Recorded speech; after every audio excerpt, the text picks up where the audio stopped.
Hello everyone, welcome to our English lesson. Баршаларыңызға сәлем, біздің ағылшын тілі сабағына қош келдіңіздер.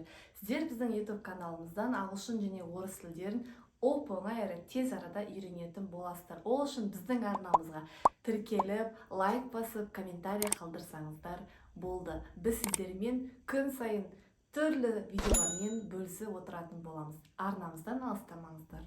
Бүгін біз сіздермен аттарын айтып үйренетін боламыз. Ағылшын тілінде ай дегенді months деп атаймыз. Months. Жалпы бәрімізге белгілі 12 ай бар.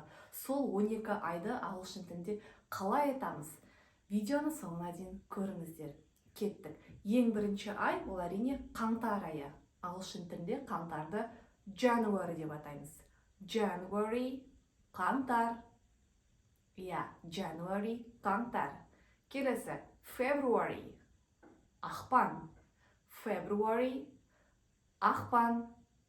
Келесі ай бізде March. March, наурыз. March, наурыз. Келесі ай бізде April, сәуір.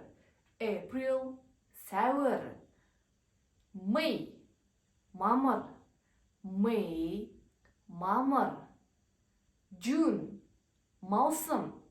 June, маусым. July, шілде. July, шілде. August, тамыз. August, тамыз. September, қыркүйек. September, қыркүйек. October, қазан. October, қазан.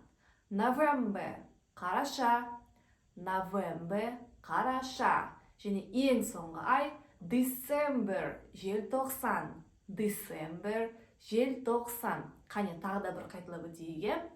January, February, March, April, May, June, July, August, September, October, November, December. January, February, March, April, May, June, July, August, September, October, November, December. Тағы да. January, February, March, April, May, June, July, August, September, October, November, December. 12 айды жаттап алдыңыздар деген үміттемін. Бізбен бірге міндетті түрде аттарын жаттап алыңыздар. Және ұнаса комментарийға пікір қалдырсаңыздар болады. Have a nice day. Goodbye.